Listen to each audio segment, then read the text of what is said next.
काल की अपेक्षा जैन धर्म में कभी कोई परिवर्तन नहीं हुआ है।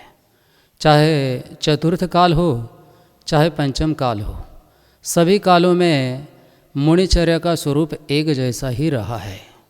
मुनिचर्या को हम पहले दो अंगों में विभाजित करें, एक चारित्र का पक्ष और एक तप का पक्ष। चारित्र के पक्ष में 28 मूलों का पालन करना है।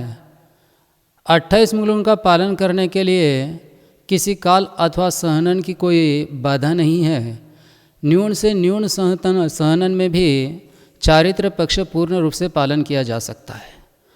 तप के पक्ष में सहनन की आवश्यकता होती है। चतुर्थ काल में उत्कृष्ट सहनन था, उस समय उत्कृष्ट तप हो सकता था। पंचम काल में उत्कृष्ट सहनन नहीं है, इसलिए उस समय जैसा उत्कृष्ट तप नहीं हो सकता है। किंतु मुनिचर्या में तप की अपेक्षा चारित्र की प्रधानता है, वह दृष्टि में रखते हैं तो पंचम काल की मुनिचर्या और चतुर्थ काल की मुनिचर्या इसमें कोई अंतर नहीं है। जैसी चतुर्थ काल में चर्या होती थी वैसी ही मुनिचर्या पंचम काल के लिए कही है, और शास्त्रों को जानने वाले तथा उसमें श्रद्धा करने वाले मुनि अब भी वैसी ही चर्या का पालन करते हैं। इसलिए सबसे पहले हमें चतुर्थ काल और पंचम काल का विभाजन ही छोड़ देना चाहिए। चतुर्थ काल में मुनियों के 28 मूलगुण थे, 5 महाव्रत, 5 समिति, 5 इंद्रिय निरोध, 6 आवश्यक और केशलोष नग्नता आदि 7 मूलगुण। वे ही 28 मूलगुण पंचम काल में भी है।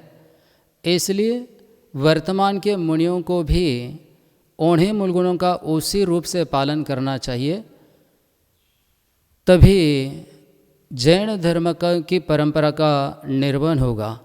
चाहे कुंकुंदाचार्य की बात हो, चाहे उनसे पहले के आचार्य भद्रबाहु आदि की बात हो, उन सबकी चर्या चतुर्थ काल के मुनियों जैसी ही थी, और कुंकुंदाचार्य के बाद जो मुनि हुए उनकी भी चर्या वैसी ही है। आगे जो मुनि होंगे उनमें भी जो आगम का आश्रय लेंगे उन सबकी चर्या वैसी ही होगी। यह बात सबको ध्यान में रखनी चाहिए।